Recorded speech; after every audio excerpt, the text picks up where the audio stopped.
Hello dear students, as usual I am Navneel God from Tagore School Parvatsar and we are studying our social science book of class 8th in this video. हम लोग study कर रहे हैं हमारी 8th class की social science book और उसमें भी हम लोग स्टडी कर रहे हैं हिस्ट्री की बुक को. As you know we have 3 books of social science in 8th class. 8th class में हमारे पास में 3 बुक्स हैं सोशल साइंस की. One is from history, one is from geography and one is from political science. तो तीनों अलग अलग बुक्स हैं और तीनों में हमने 1 lesson from each book complete कर लिया है. हर एक बुक में से 1 लेसन हमने कंप्लीट कर लिया है और ये हमारा सेकंड राउंड अब स्टार्ट किया अपन ने. तो हम लोग स्टडी कर रहे हैं इस हमारे अतीत जो कि इतिहास की पाठ्य पुस्तक है यानी हिस्ट्री की पाठ्य पुस्तक है, उसका सेकंड लेसन हम लोग स्टार्ट कर चुके हैं and it is the second video of today. आज का जो ये वीडियो है वो सेकंड वीडियो है इस लेसन का. दूसरा जो लेसन हम पढ़ रहे हैं वो है व्यापार से साम्राज्य तक कंपनी की सत्ता स्थापित होती है. ईस्ट इंडिया कंपनी जिसने भारत में अधिकार किया, अंग्रेजों ने व्यापार के लिए भारत में आए, ईस्ट इंडिया कंपनी भारत में आई और कैसे वो सत्ता पर काबिज हो गई इस देश में. अनेक राजाओं को परास्त करते हुए पूरे देश पर उसने कैसे अधिकार कर लिया, तो इसकी कहानी अपन इस लेसन में पढ़ रहे हैं. बहुत ही इंटरेस्टिंग कहानी थी. पिछली बार भी हमने कुछ भाग इसका पढ़ा था. हमने पढ़ा कि भारत में जो अंग्रेजों की तरफ से जो लोग आए व्यापार करने के लिए, तो उसमें जो अंग्रेजों की महारानी थी उसने एक कंपनी को अधिकृत किया जो थी ईस्ट इंडिया कंपनी भारत में आने के लिए, यानी पूरब के अंदर व्यापार करने के लिए. हम उनके पूरब में हैं, वो हमारे पश्चिम में हैं. तो इंग्लैंड की जो महारानी थी उसने, एलिजाबेथ ने, भारत और पूर्वी हिस्से में व्यापार करने के लिए एक कंपनी को अधिकृत किया. अंग्रेजों की तो कोई दूसरी कंपनी यहाँ नहीं आ सकती थी, लेकिन फ्रांस के अंदर से कुछ लोग आ गए थे, कुछ हॉलैंड के अंदर से डच लोग आ गए थे, वो भी यहाँ पर व्यापार कर रहे थे और उनके बीच में कंपटीशन हुआ जोरदार. अब स्थिति ये पैदा हो गई कि उनको लगने लग गया कि अब इस कंपटीशन में तो हम कुछ यहाँ से प्रॉफिट कमा ही नहीं सकते. अब एक ही इलाज है कि बाकी सबको समाप्त कर दो. बाकी कंपनियों को अगर समाप्त कर देंगे तो ही कुछ यहाँ से हम कमा के ले जा सकते हैं, नहीं तो हमारे यहाँ पर कमाई कुछ नहीं बची है. तो वो आपस में उनके संघर्ष शुरू हो गया. वो कंपनियां जो थी ना, एक तो अंग्रेजों की, इंग्लैंड की ईस्ट इंडिया कंपनी हो गई, एक हॉलैंड के डच की कंपनियां हो गई, एक पुर्तगालियों की हो गई. ये बाहर के लोगों के बीच में संघर्ष हो गया. उनके बीच में कभी कभी संघर्ष होता तो वो भारत के छोटे मोटे राजाओं से भी संघर्ष होने लग गया. तो ये संघर्ष शुरुआत में व्यापारिक हितों के लिए था, कमाई के लिए था. अब यहां पर हम लोग शुरू करते हैं अगला आज का पॉइंट, जो कि आगे की बात, पीछे वाले से आगे की बात. ईस्ट इंडिया कंपनी बंगाल में व्यापार शुरू करती है. आए तो थे वो साउथ में, दक्षिणी भारत में आए थे, अंग्रेजों का आगमन उधर से हुआ था. लेकिन अब बात शुरू होती है बंगाल यानी भारत के पूर्वी इलाके की. बंगाल भारत में कहाँ है पता होगा आपको, भारत के पूर्वी क्षेत्र में है बंगाल. तो बंगाल में व्यापार शुरू करती है ईस्ट इंडिया कंपनी. ये पार्ट 2 है अपना. पहली इंग्लिश फैक्ट्री 1651 में हुगली नदी के किनारे शुरू हुई. हुगली नदी बंगाल में है. कंपनी के व्यापारी यहीं से अपना काम चलाते थे. इन व्यापारियों को उस जमाने में फैक्टर कहा जाता था. अंग्रेज जो व्यापारी थे उस जमाने में इनको फैक्टर कहा जाता था. 1651 की बात है ये. इस फैक्ट्री में वेयर हाउस था. वेयर हाउस क्या होता है, अपने भी है यहाँ पर वेयर हाउस, जहाँ पर जिसको हम गोदाम कहते हैं. गेहूं वगैरह रखने का गोदाम है ना अपने उधर आगे अजमेर की तरफ जाते हैं, तो वो वेयर हाउस कहलाता है. तो इस फैक्ट्री में वेयर हाउस था जहाँ निर्यात होने वाली चीज़ों को जमा किया जाता था. यहाँ भारत से वो फैक्ट्री में जो चीज़ें बनाते थे अंग्रेज, उनको इकट्ठा रखने के लिए वेयर हाउस था जहाँ से फिर वो बाहर भेजते थे चीज़ों को. यहीं पर उनके दफ्तर भी थे जिनमें कंपनी के अफसर बैठते थे. जैसे जैसे व्यापार फैला, कंपनी ने सौदागरों और व्यापारियों को फैक्ट्री के आसपास आकर बसने के लिए प्रेरित किया।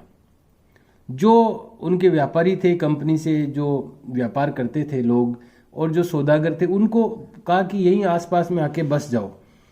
1651 में ये शुरू हुआ, फैक्ट्री शुरू हुई बंगाल में, और 1696 में यानी लगभग 45 साल के लगभग बाद में 1696 तक कंपनी ने इस आबादी के चारों ओर एक किला बनाना शुरू कर दिया था।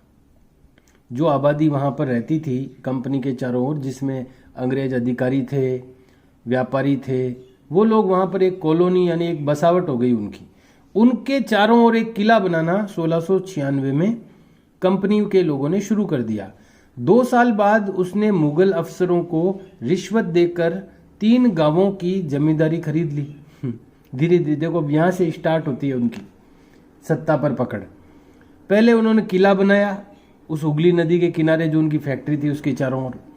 फिर 1696 में फिर 3 गांवों की जमींदारी खरीद ली उन्होंने रिश्वत देकर अंग्रेजों मुगलों को।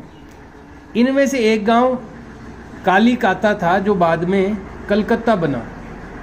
कालीकाता, काली देवी का बड़ा प्रभाव है बंगाल में, तो कालीकाता, आजकल कोलकाता हो गया उसका नाम, पहले उसका नाम कालीकाता था। तो कालीकाता नाम का गांव भी था। 3 गांव जो उन्होंने खरीदे थे अंग्रेजों ने, उसमें से एक कालीकाता भी था जो बाद में कलकत्ता बना। आज अब इसे कोलकाता कहा जाता है। कंपनी ने मुगल सम्राट औरंगजेब को इस बात के लिए भी तैयार कर लिया कि वह कंपनी को बिना शुल्क चुकाए व्यापार करने का फरमान जारी कर दे। यानी कंपनी ने औरंगजेब को भी इम्प्रेस कर लिया, जो शासक था भारत का, उस समय मुगल शासन था, कि वो बिना कोई टैक्स दिए कंपनी अपना व्यापार कर सकती है। ऐसा एक फरमान, ऑर्डर जारी कर दिया औरंगजेब की तरफ से। कंपनी ज्यादा से ज्यादा रियासतें हासिल करने और पहले से मौजूद अधिकारों का ज्यादा से ज्यादा फायदा उठाने में लगी हुई थी। उदाहरण के लिए औरंगजेब ने के फरमान से केवल कंपनी को ही शुल्क मुक्त व्यापार का अधिकार मिला था। शुल्क मुक्त यानी टैक्स नहीं लगता था। कंपनी ने ऐसा एक आदेश निकलवा लिया औरंगजेब से कि उसको टैक्स नहीं देना कहीं पर भी। तो बिना टैक्स के तो केवल कंपनी ही व्यापार करती थी, बाकी लोगों को तो टैक्स देना ही पड़ता था। कंपनी के जो अफसर निजी तौर पर व्यापार चलाते, उन्हें यह छूट नहीं थी। कंपनी को यह छूट थी, लेकिन कंपनी के जो अफसर अपना पर्सनल भी कोई बिजनेस करते थे उनको यह छूट नहीं थी। लेकिन उन्होंने भी शुल्क चुकाने से इनकार कर दिया। इससे बंगाल में राजस्व वसूली कम हो गई। भाई हर एक राज्य से राजस्व की वसूली करते थे जो बादशाह होते थे।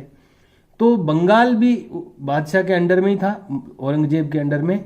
तो वहां पर फिर क्या हुआ कि पहले तो कंपनी को छूट मिली टैक्स की, सरकारी टैक्स नहीं देती थी कंपनी। फिर वहां के अंग्रेजों के अफसरों ने भी देना बंद कर दिया। तो जो रेवेन्यू जनरेट होता था, जो राजस्व की पैसे की वसूली होती थी, वो कम हो गई। ऐसे में भला बंगाल के नवाब मुर्शीद कुली खान विरोध क्यों न करते।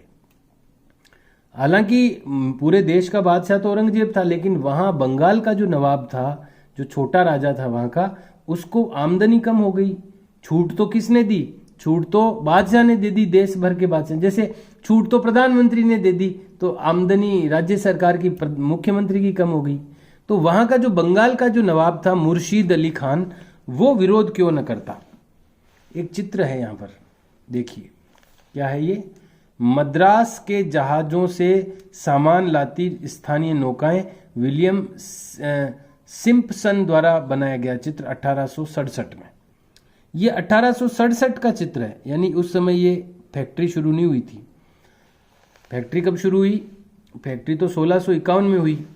ये 1800 की बात है, 1867 में मद्रास के जहाजों से सामान लाती स्थानीय नौकाएं, ये कोई अंग्रेज के द्वारा ही बनाया गया चित्र है, ये देख सकते हैं आप। अब क्या हुआ आगे? फरमान का मतलब लिखा हुआ एक शाही आदेश। फरमान निकाला ना औरंगजेब ने शुल्क मुक्ति का, तो वो आदेश को कहते हैं फरमान, उर्दू का शब्द है ये। अब देखिए यहां एक चित्र है रॉबर्ट क्लाइव का, ये रॉबर्ट क्लाइव है। अब क्या हुआ? व्यापार से युद्धों तक। अभी तक बात कहां तक पहुंची है कि बंगाल से जो आमदनी होती थी नवाब की आमदनी कम हो गई, क्योंकि टैक्स फ्री कर दिया बादशाह ने, औरंगजेब ने। तो वहां का जो नवाब था उस एरिया का, खुर्शीद, उसकी आमदनी कम हो गई, तो उसने विरोध किया इस चीज का। 18वीं सदी की शुरुआत में, ये 17वीं सदी की बात थी अभी तक, 1700 ये देखिए 1651 में ये फैक्ट्री शुरू हुई वहां बंगाल में, और 1696 तक किला विला बना लिया उन्होंने और वो बंद कर दिया टैक्स देना। अब ये तो थी 17वीं शताब्दी। अब 18वीं शताब्दी की शुरुआत में कंपनी और बंगाल के नवाबों का टकराव काफी बढ़ गया था। टकराव क्यों हुआ? क्यों नवाब को टैक्स नहीं देते थे वो, तो टैक्स नहीं देते थे तो नवाब की आमदनी कम हो गई, तो वो टकराव बढ़ गया उनका, अंग्रेजों का और नवाब का। औरंगजेब की मृत्यु के बाद बंगाल के नवाब अपनी ताकत दिखाने लगे। इतने दिन तो औरंगजेब का आदेश निकला हुआ था, तो उससे दबे हुए थे, तो बोल नहीं सकते थे। लेकिन औरंगजेब की जैसे ही मृत्यु हुई, बंगाल के नवाब ने ताकत दिखानी शुरू कर दी। उस समय दूसरी क्षेत्रीय ताकतों की स्थिति भी ऐसी ही थी, यानी जगह जगह अन्य राज्यों में भी जो क्षेत्रीय ताकतें थी वो सिर उठाने लगी, क्योंकि बादशाह खत्म हो गया था दिल्ली का। मुर्शिद अली कुली खान के बाद अली वर्दी खान और उसके बाद सिराजुद्दौला बंगाल के नवाब बने। ये सभी शक्तिशाली शासक थे। उन्होंने कंपनी को रियायतें देने से मना कर दिया। व्यापार का अधिकार देने के बदले कंपनी से नजराने मांगे, यानी गिफ्ट मांगे। कंपनी को कहा कि भैया एक तो टैक्स देना है तुम्हें और व्यापार करना है, तो हमें गिफ्ट देने होंगे, नजराने देने होंगे। उसे सिक्के डालने का अधिकार नहीं दिया, कंपनी को सिक्के डालने का अधिकार नहीं दिया, और उसकी किलेबंदी को बढ़ाने से रोक दिया, भाई और किले विले नहीं बनाओगे। कंपनी पर धोखाधड़ी का आरोप लगाते हुए उन्होंने दलील दी कि उसकी वजह से बंगाल सरकार की राजस्व वसूली कम होती जा रही है और नवाबों की ताकत कमजोर पड़ रही है। कंपनी टैक्स चुकाने को तैयार नहीं थी। उसके अफसरों ने अपमानजनक चिट्ठियां लिखी, ऐसी चिट्ठियां लिखी नवाबों को कि अपमानजनक चिट्ठियां लिखी, और नवाबों व उसके उत्तराधिकारियों को अपमानित करने का प्रयास किया। तो अब यहां से टकराव युद्ध में बदल रहा है। कंपनी का कहना था कि स्थानीय अधिकारियों की बेतुकी मांगों से कंपनी का व्यापार तबाह हो रहा है। व्यापार तभी फल फूल सकता है जब सरकार शुल्क हटा ले। कंपनी को इस बात का भी यकीन था कि अपना व्यापार फैलाने के लिए उसे अपनी आबादी बढ़ानी होगी, यानी अंग्रेजों की आबादी बढ़ानी होगी, गांव खरीदने होंगे और किलों का पुनर्निर्माण करना होगा। और इस पे रोक लगा दी थी नवाबों ने कि किले नहीं बढ़ाओगे एक तो, और अधिक गांव वाव नहीं खरीदोगे। ये टकराव दिनों दिन गंभीर होते गए। अंततः इन टकरावों की परिणति प्लासी के प्रसिद्ध युद्ध के रूप में हुई। नवाबों के बीच में और अंग्रेजों के बीच में पहला युद्ध हुआ प्लासी का युद्ध। प्लासी का युद्ध ये पहला युद्ध था अंग्रेजों का। जो उन्होंने युद्ध लड़ा अंग्रेजों ने, वो बंगाल के नवाबों से, सिराजुद्दौला था उस टाइम बंगाल का नवाब, उससे हुआ अंग्रेजों का युद्ध 1756 में। प्लासी का युद्ध 1756 में अली वर्दी खान की मृत्यु के बाद सिराजुद्दौला बंगाल के नवाब बने। कंपनी को सिराजुद्दौला की ताकत से काफी भय था। सिराजुद्दौला की जगह कंपनी एक ऐसा कठपुतली नवाब चाहती थी जो उसे व्यापारिक रियासतें और अन्य सुविधाएं आसानी से देने में आनाकानी न करे। सिराजुद्दौला थोड़ा कठोर था, स्ट्रिक्ट था, तो कंपनी चाहती थी कोई ऐसा नवाब बन जाए जो हमारी इशारों पे चले, कठपुतली हो जाए, हमारी कठपुतली के रूप में काम करे, ऐसा नवाब बने कोई। कंपनी ने प्रयास किया कि सिराजुद्दौला के प्रतिद्वंदियों में से किसी को नवाब बना दिया जाए। कंपनी को कामयाबी नहीं मिली। जवाब में सिराजुद्दौला ने हुक्म दिया कि कंपनी व उसके राज्य के राजनीतिक मामलों में टांग अड़ाना बंद कर दे, कि कंपनी उसके राज्य के राजनीतिक मामलों में टांग अड़ाना बंद कर दे, किलेबंदी रोके और बाकायदा राजस्व चुकाए। यह ऑर्डर दे दिया सिराजुद्दौला ने। जब दोनों पक्ष पीछे हटने को तैयार नहीं हुए तो अपने 30,000 सिपाहियों के साथ नवाब ने कासिम बाजार में स्थित इंग्लिश फैक्ट्री पर हमला बोल दिया। ये देखिए, यहां से स्टार्टिंग होती है युद्ध की। 30,000 सैनिक थे नवाब के पास में, सिराजुद्दौला था नवाब। उसने कंपनी की जो कासिम बाजार में एक फैक्ट्री थी, इंग्लिश फैक्ट्री, उस पर हमला बोल दिया। नवाब की फौजों ने कंपनी के अफसरों को गिरफ्तार कर लिया, गोदाम पर ताला डाल दिया, अंग्रेजों के हथियार छीन लिए और अंग्रेज जहाज़ों को घेरे में ले लिया। इसके बाद नवाब कंपनी के कलकत्ता स्थित किले पर कब्जे के लिए उधर का रुख किया। कासिम बाजार वाले फैक्ट्री को कब्जे में ले लिया, ताला लगा दिया, अरेस्ट कर लिया अंग्रेजों को और फिर आगे कलकत्ता की ओर बढ़े। कलकत्ता स्थित उनका जो किला था, बड़ा किला जो था, वहां पर उन्होंने रुक किया। कलकत्ता के हाथ से निकल जाने की खबर सुनने पर मद्रास में तैनात कंपनी के अफसरों ने भी लॉर्ड रॉबर्ट क्लाइव के नेतृत्व में सेनाओं को रवाना कर दिया। रॉबर्ट क्लाइव उनका अफसर था, मद्रास में था वो, तो मद्रास से वो फिर हेल्प के लिए आया बंगाल में, अंग्रेजों की हेल्प के लिए। इस सेना को नौसैनिक बेड़े की मदद भी मिल रही थी।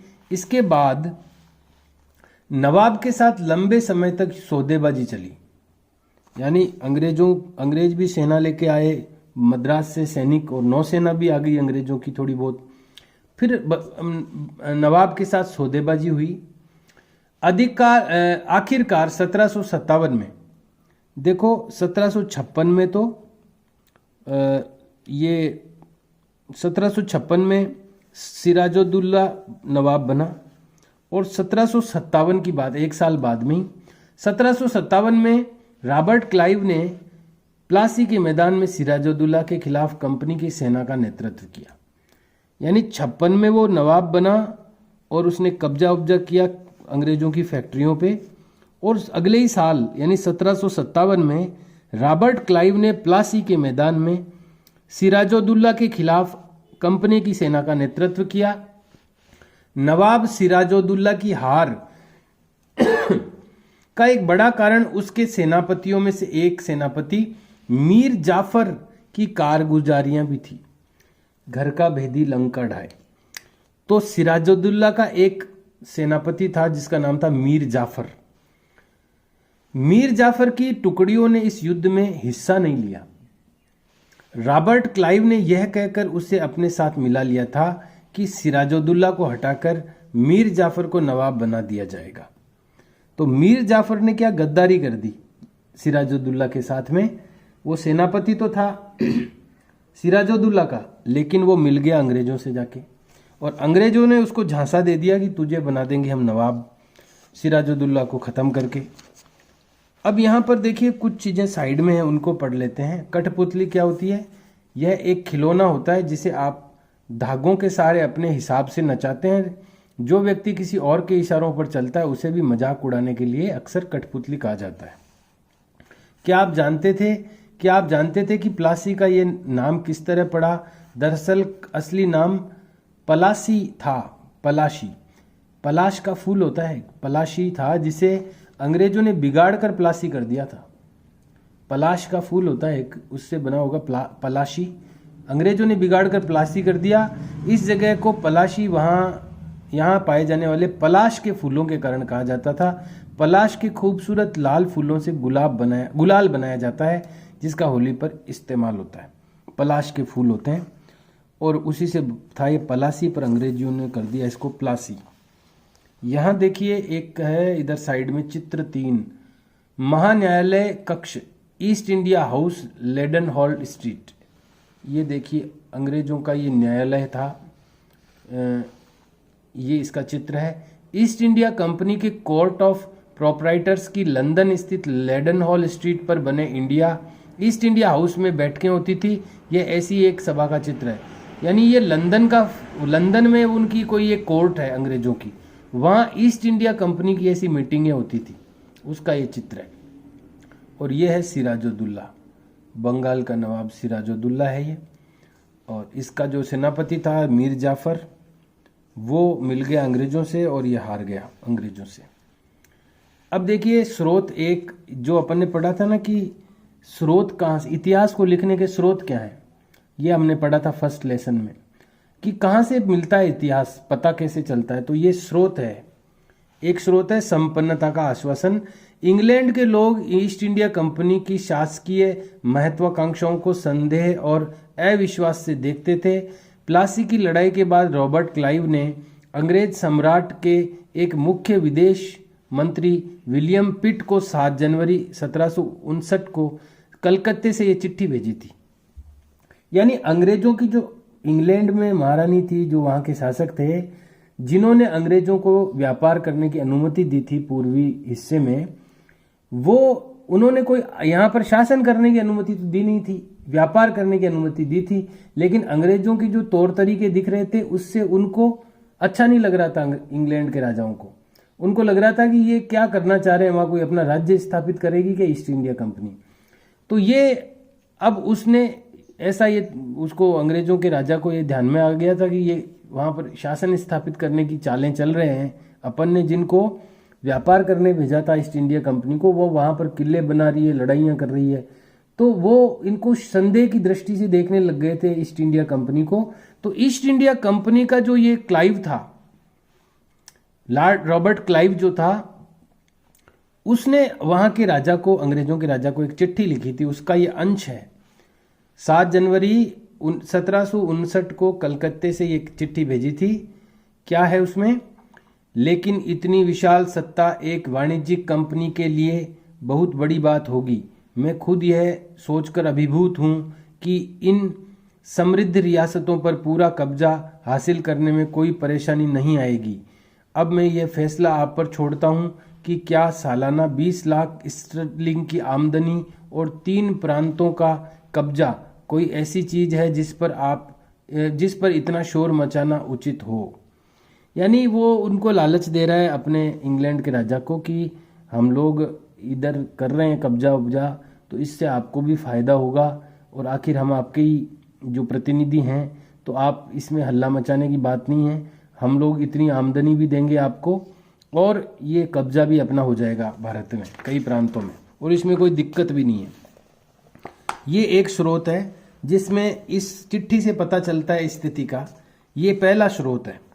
इससे क्या पता चलता है कि अंग्रेजों का जो शासक थे अंग्रेजों के, उनको अच्छा नहीं लग रहा था जब ये इस तरह से कर रहे थे भारत में ईस्ट इंडिया कंपनी वाले।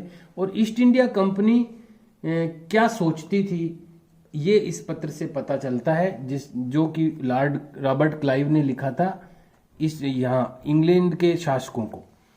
दूसरा स्रोत है नवाब की शिकायतें। 1733 में बंगाल के नवाब ने इंग्लिश व्यापारियों के बारे में ये कहा था। जब वे पहली बार हमारे देश में आए थे तो उन्होंने सरकार के सामने विनती करते हुए कहा था कि उन्हें एक फैक्ट्री बनाने के लिए थोड़ी सी जमीन दे दी जाए। उन्हें जब जमीन तो मिल गई, पर उन्होंने तो वहाँ मजबूत किला ही खड़ा कर डाला। इसके चारों तरफ गड्ढे बना दिए जो नदी से जुड़ते हैं। दीवारों पर उन्होंने न जाने कितनी तोपें तैनात कर दी है। उन्होंने बहुत सारे सौदागरों और अन्य लोगों को अपने मातहत रहने के लिए तैयार कर लिया है। मातहत यानी अपने अंडर में। और वह 1 लाख रुपए राजस्व वसूल रहे हैं। जो गांव उन्होंने खरीद रखे थे ना, वहां से 1 लाख रुपए वो राजस्व वसूल रहे हैं।